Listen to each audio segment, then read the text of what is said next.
Pemirsa, tidak hanya di daerah, penolakan terhadap kebijakan pelarangan penjualan minyak curah juga terjadi di ibu kota Jakarta. Kita segera bergabung bersama dengan Vito Erlangga yang menghadirkan segmen Rakyat Bicara polemik penjualan minyak curah dari Pasar Jatinegara, Jakarta Timur. Ya Vito, bagaimana tanggapan para pedagang atas kebijakan pemerintah? Seperti apa perkembangannya di lapangan?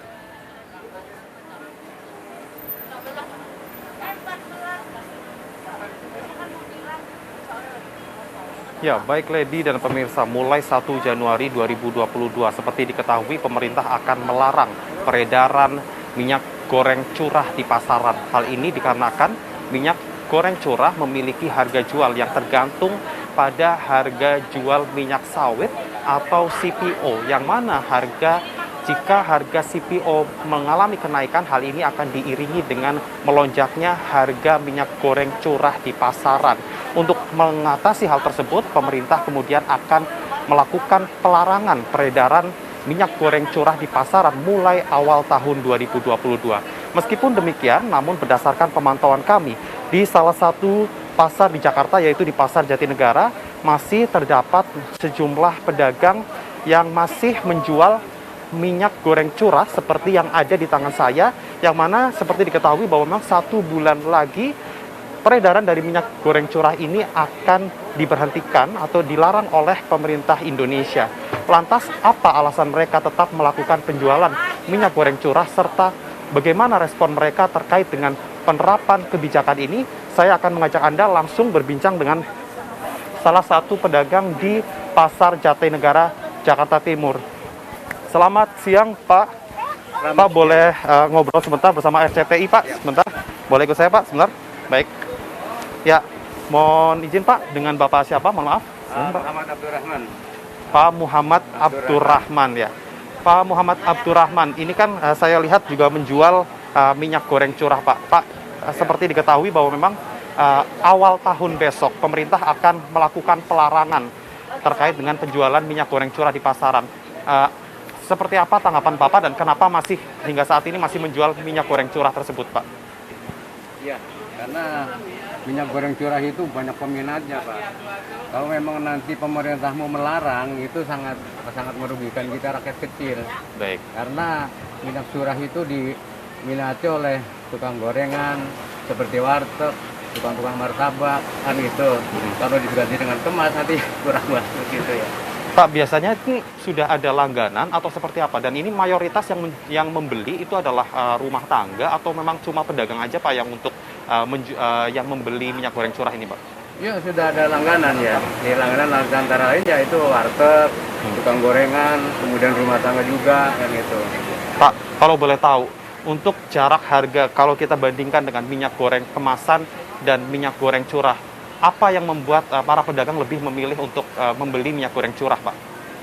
Ya, karena kalau minyak curah itu per kilo ya, per kilo itu 1 kilonya 20.000. Nah, itu kemudian kalau yang kemas itu 20.000 tapi 1 liter.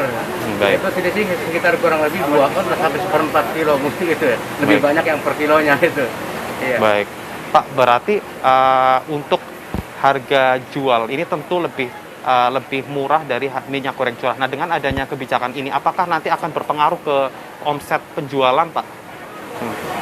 Ya, kayaknya seperti itu ya, yang kita kira-kira seperti itu ya, bisa pengaruh juga buat omset kita. Karena sekarang juga pasaran kebetulan juga lagi sepi. Oke. Pak, mungkin terakhir Pak, ada pesan untuk pemerintah terkait dengan adanya pelarangan ini, Pak, mungkin dari pihak pedagang sendiri seperti apa responnya? Apakah setuju, Pak, dengan adanya pelarangan ini, Pak, sebagai pedagang sendiri?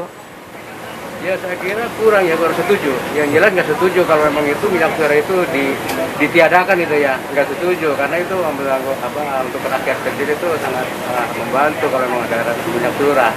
Baik. Dan kalau ada yang kemas itu kan harganya memang agak tinggi gitu. Baik. Harapannya, Pak, untuk ke depan ke pemerintah mungkin ada pesan atau saran dari pedagang sendiri, Pak, terkait ini? Ya, harapan dari kita sebagai rakyat kecil ya itulah supaya khususnya sembako itu dimurahin, jangan minyak aja, sembako dimurahin untuk rakyat kecil supaya kita bisa merata gitu dengan kehidupan ekonominya gitu ya. Baik. Dan pemerintah itu ada peduli kita nggak bisa. Baik, terima kasih atas waktunya Pak Abdurrahman. Selamat melanjutkan aktivitas kembali. Sehat selalu, Pak. Baik. Ya, Lady dan pemirsa, seperti yang kita ketahui bahwa Indonesia merupakan satu di antara dua negara yang masih memperjualbelikan minyak goreng curah. Satu negara lainnya merupakan negara Bangladesh. Kemudian berdasarkan data dari Kementerian Perdagangan sendiri menyebut untuk kebutuhan minyak goreng curah di Indonesia ini sangat tinggi, yaitu menyentuh angka 5 juta liter per tahunnya. Kemudian untuk angka produksi ini mencapai 9,5 juta liter per tahun.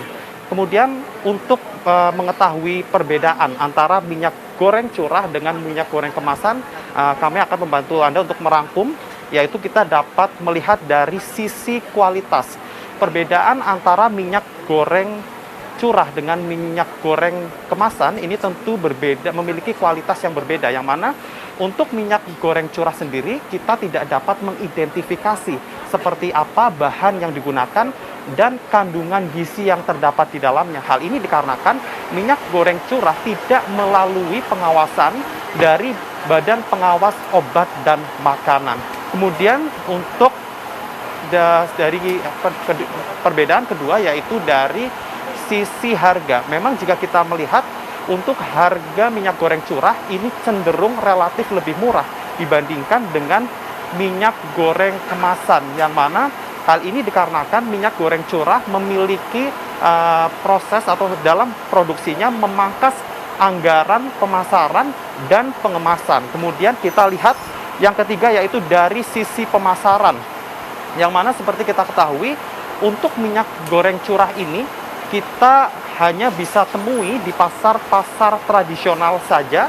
Sementara untuk minyak goreng kemasan, kita hanya untuk minyak goreng kemasan ini hanya dijual di pasar modern. Hal ini dikarenakan pasar modern memiliki acuan atau standar baku saat menjual dagangannya dengan memperhatikan aspek kualitas dan bahan dasar.